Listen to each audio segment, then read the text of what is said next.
कहानी की शुरुआत में हमें दो लड़कियों को दिखाया जाता है जिनका नाम हंटर और बेकी था। ये दोनों लड़कियां 2000 फीट ऊंचे एक टावर पर फंसी हुई थी। इनके फोन्स में नेटवर्क भी नहीं था, इसलिए वो दोनों किसी को कॉल करके मदद भी नहीं मांग सकती थी। इससे भी बुरी बात ये थी कि ये टावर एक रेगिस्तान के बीचों बीच था, इसलिए आसपास किसी का उन्हें देख पाना भी मुश्किल था। और तो और अगर इन दोनों में से कोई नींद लेने की कोशिश करती तो गिद्ध इनके पास आकर इनके मांस को खाने लगते। अब ये लड़कियां इस टावर पर कैसे फंसी और क्या ये इस टावर से बच पाई या मारी गई, चलिए देखते हैं हमारी आज की इस कहानी में। तो कहानी की शुरुआत में बेकी अपने हस्बैंड डैन और अपनी सबसे अच्छी दोस्त हंटर के साथ माउंटेन क्लाइंबिंग कर रही थी। तभी डैन को एक छोटी सी केव दिखती है जिसमें वो अपनी ग्रिप बनाने के लिए उसमें हाथ डाल देता है। लेकिन अचानक ही उस केव में से एक पंछी बाहर निकलता है, जिसकी वजह से डैन अपना बैलेंस खो देता है और नीचे गिरने लगता है। लेकिन सेफ्टी वायर से बंधा होने की वजह से वो बच जाता है। यहाँ पर डैन माउंटेन को पकड़ने की कोशिश करता है। हंटर और बेकी उसकी मदद करने के लिए उसके पास आ ही रही थी कि तभी डैन की सेफ्टी वायर टूट जाती है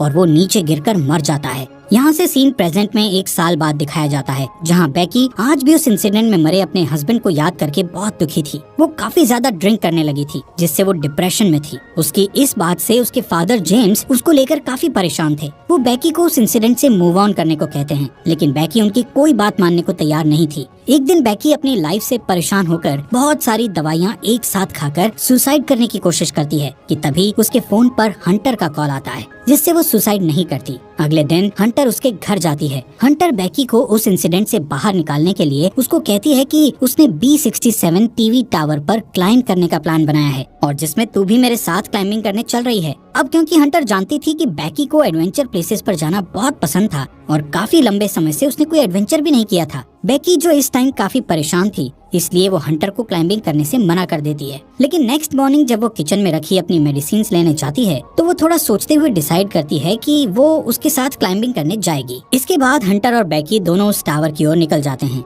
रास्ते में बेकी हंटर के फोन में उसकी कुछ पुरानी फोटोज देखने लगती है। जैसे ही वो स्क्रॉल करते हुए आगे और फोटोज देखती है तो हंटर की एक फोटो में वो नोटिस करती है कि हंटर के कंधे पर एक लड़के का हाथ था। बेकी हंटर से उस लड़के के बारे में पूछती है, लेकिन हंटर उसे कुछ भी बताने से मना कर देती है। तभी यहाँ बेकी के फोन पर उसके फादर का कॉल आता है, लेकिन वो कॉल पिक नहीं करती। काफी देर ड्राइव करने के बाद वो एक होटल में रात गुजारने के लिए रुकते हैं। डिनर करते वक्त बेकी को पता चलता है कि हंटर अब एक यूट्यूब व्लॉगर है और यूट्यूब रेवेन्यू से ही वो अपनी ट्रैवलिंग का खर्च उठाती है। इसी दौरान बेकी की नजर विंडो के बाहर उस टीवी टावर पर पड़ती है जहाँ पर वो दोनों जा रही थी। हंटर बेकी को बताती है कि ये टावर यूनाइटेड स्टेट का चौथा सबसे ऊंचा टावर है। नेक्स्ट मॉर्निंग बेकी और हंटर अपनी कार में बैठकर अपना सफर जारी रखती हैं। यहाँ पर हंटर ड्राइविंग करते करते ही अपने यूट्यूब चैनल के लिए व्लॉग बनाने लगती है, जिसमें वो अपने व्यूअर्स को बताती है कि वो अपनी बेस्ट फ्रेंड के साथ उस टीवी टावर पर चढ़ने वाली है। इसके बाद फाइनली वो दोनों उस टीवी टावर के पास पहुंच जाती हैं, जहां उन्हें गेट पर एक डेंजर साइन के साथ ताला लगा हुआ मिलता है।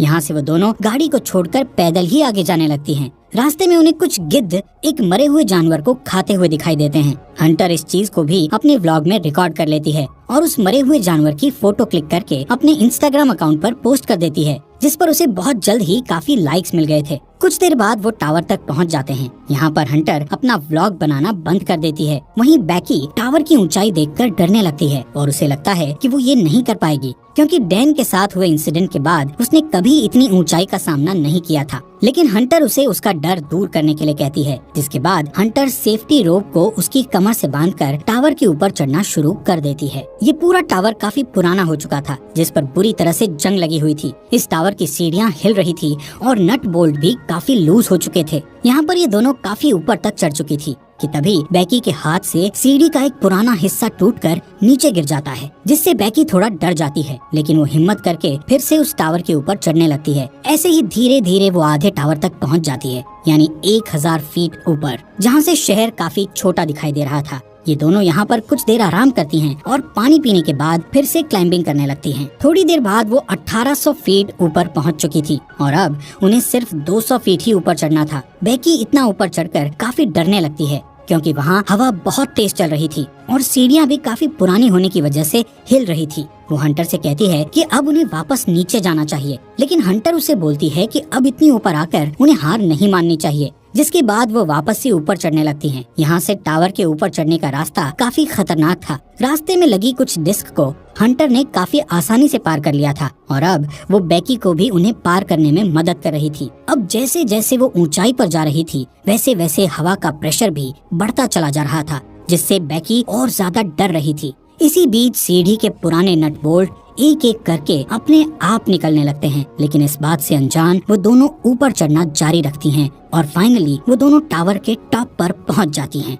जहां एक और नट बोल्ट खुलकर नीचे गिर चुका था। यहाँ पर हंटर दोबारा से अपना व्लॉग बनाना शुरू करती है और वीडियो में अच्छे शॉट्स लेने के लिए वो ड्रोन कैमरा का इस्तेमाल करती है। थोड़ी देर बाद हंटर अपने व्यूअर्स को और अच्छा कंटेंट देने के लिए बेकी को ड्रोन का रिमोट पकड़ाकर खुद उस टावर के सहारे एक हाथ पर लटक जाती है। शॉट्स लेने के बाद वो वापस से ऊपर आती है और सेम यही चीज बेकी को भी करने के लिए कहती है, लेकिन बेकी उसे ऐसा करने से मना कर रही थी, जिस पर हंटर उससे कहती है कि उसका डर भगाने का ये सबसे बड़ा मौका है। जिसके बाद बेकी हंटर का हाथ पकड़कर वही स्टंट करती है और हंटर उसकी सेल्फी लेने लगती है। इसके बाद बेकी वापस से ऊपर आ जाती है। यहाँ पर बेकी अपने हस्बैंड डैन की अस्थियों को लेकर आई थी और डैन को याद करती हुई वो उसकी अस्थियों को यहाँ विसर्जित कर देती है। इस मोमेंट पर बेकी और हंटर दोनों काफी इमोशनल हो गई थी। इसके बाद वो डिसाइड करते हैं कि अब उन्हें वापस जाना चाहिए, इसलिए वो अपने सेफ्टी वायर को खुद से कनेक्ट करती हैं और बेकी नीचे जाना शुरू कर देती है। लेकिन जैसे ही वो पहला कदम सीढ़ी पर रखती है तो सीढ़ी टूट जाती है और वो सीढ़ी के साथ साथ नीचे गिरने लगती है, लेकिन हंटर किसी तरह उसे पकड़कर वापस ऊपर खींच लेती है। यहाँ पर बेकी मौत के मुंह से बचकर आई थी, जिससे वो जोर जोर से डर के मारे रोने लगती है और अचानक दोनों हंसती हैं। नीचे देखने पर उन्हें पता चलता है कि अब उनके नीचे उतरने के लिए कोई सीढ़ी ही नहीं है। वो दोनों अपने अपने फोन को चेक करती है, लेकिन उनके फोन में कोई नेटवर्क नहीं था और उनका बैग भी नीचे टावर डिस्क पर गिर चुका था, जिसमें उनके खाने पीने का सामान था। यहाँ ऊपर टावर पर उन्हें एक इमरजेंसी बॉक्स दिखता है, जिसे खोलने पर उन्हें एक दूरबीन और एक फ्लेयर गन मिलती है, लेकिन ये दोनों चीजें उनके किसी काम की नहीं थी। ये सब देखकर बेकी हंटर पर भड़क जाती है। हंटर उसे ये कहते हुए शांत करने की कोशिश करती है कि हो सकता है सीढ़ियों के नीचे गिरने की आवाज सुनकर कोई उनकी मदद करने आए और इसलिए अब हम दोनों को बस थोड़ी देर इंतजार करना होगा जब तक कि कोई आ नहीं जाता। तभी हंटर नोटिस करती है कि पिछली बार सीढ़ियों के गिरने की वजह से बेकी के पैर पर चोट लगी थी और अब उस चोट से ब्लड बाहर आ रहा था। यहाँ पर हंटर बेकी की चोट पर अपनी शर्ट बांध देती है। कुछ समय बाद बेकी हंटर से पूछती है कि उसने व्लॉगिंग क्यों शुरू की, जिस पर हंटर गलती से डैन का नाम ले लेती है, जिससे बेकी के मन में हंटर के प्रति शक बैठ जाता है। कुछ देर बाद हंटर अपना फोन चेक करती है, जहां उसने कुछ देर पहले अपनी सोशल साइट पर एक मरे हुए जानवर की फोटो अपलोड की थी, जिससे उन्हें एक आइडिया आता है कि वो अपने फोन पर एक हेल्प मैसेज टाइप करेंगे और उस फोन को रस्सी से बांधकर नीचे लटका देंगे, ये सोचकर कि शायद नीचे जाने पर फोन में सिग्नल आ जाए और उनकी पोस्ट अपलोड हो जाए।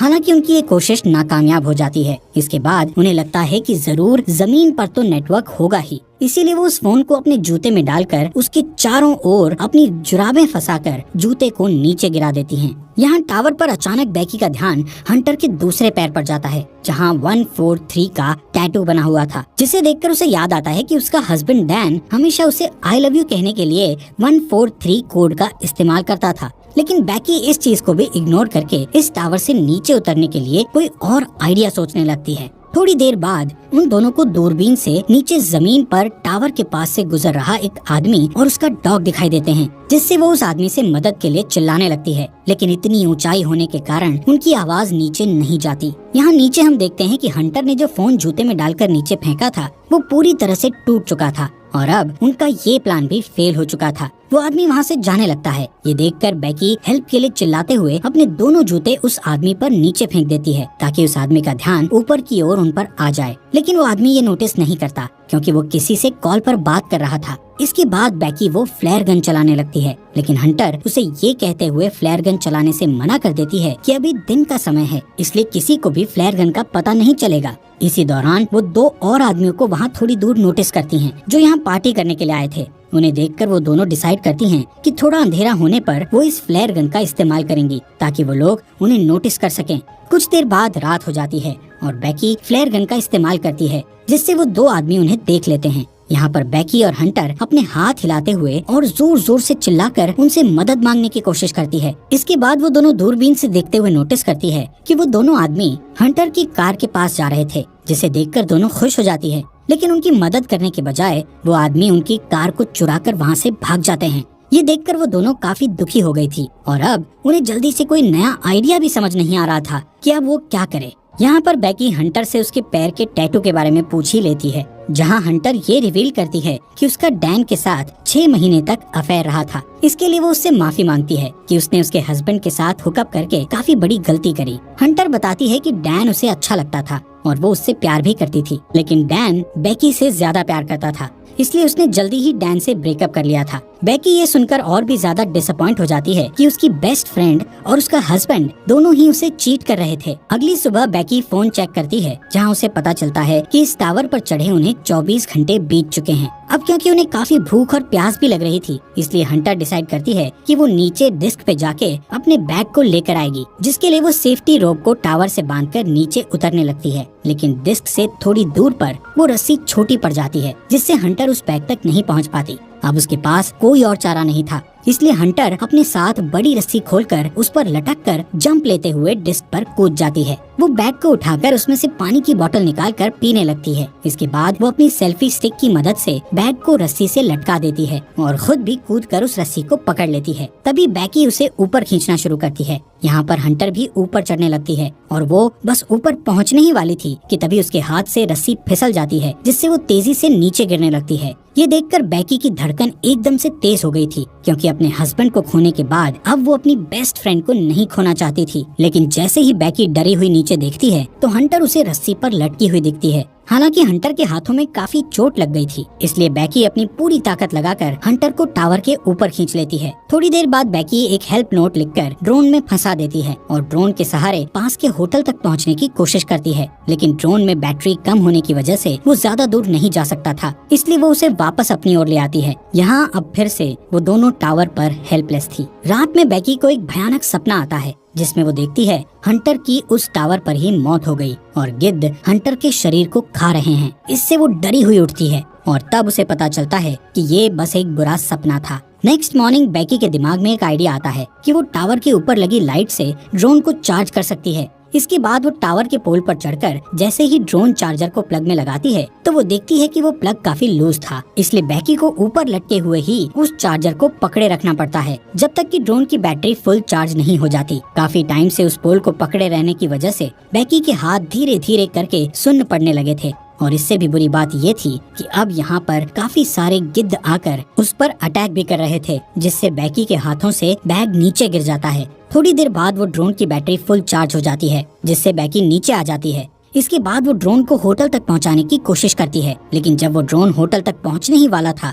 तो उसकी टक्कर एक ट्रक से हो जाती है, जिससे वो बिल्कुल टूट गया था और उनको ड्रोन कैमरा से भी कुछ दिखाई नहीं दे रहा था। ये देखकर वो दोनों और भी ज्यादा डर गई थी, क्योंकि अब उनके पास बचने का कोई भी ऑप्शन नहीं था। वो थकी हारी उस टावर पर हार मानकर बैठ जाती है। शाम के समय वहाँ तूफान बनने लगे थे, जिससे उनका जिंदा रहना और भी मुश्किल हो गया था। यहाँ पर बेकी को बहुत तेज नींद भी आ रही थी, इसलिए वो वहीं सोने लगती है, लेकिन हंटर उसको सोने से मना करती है, क्योंकि उनके सोते ही गिद्ध फिर से उन पर हमला करने लगते। बेकी हंटर से उसका दूसरा जूता भी मांगती है, ताकि इस बार वो उसमें अपना फोन डालकर नीचे फेंक सके। हंटर उससे कहती है कि मेरा जूता तो नीचे डिस्क पर ही गिरा हुआ है। यहाँ से कहानी में एक बड़ा ट्विस्ट आता है और हमें पता चलता है कि जब हंटर नीचे डिस्क पर कूदी थी तो उसी टाइम डिस्क पर गिरने से उसकी मौत हो गई थी और उसके बाद से बेकी अकेले ही सरवाइव कर रही थी। बेकी को हेलुसिनेशन होने लगे थे, जिसमें वो हंटर की प्रेजेंस को इमेजिन कर रही थी। रात में बेकी तूफान में सरवाइव करने के बाद अपने फादर के लिए एक वीडियो मैसेज रिकॉर्ड करती है,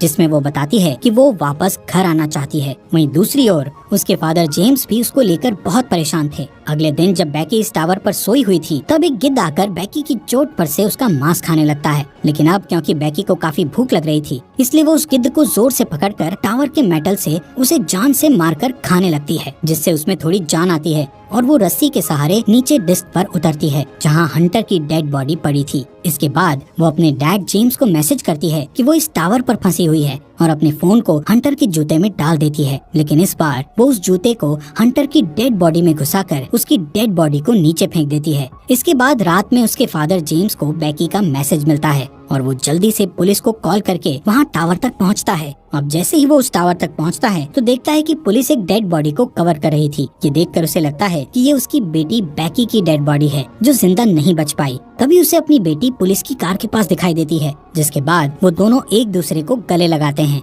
और इसी के साथ ये अमेजिंग मूवी यहीं पर खत्म हो जाती है।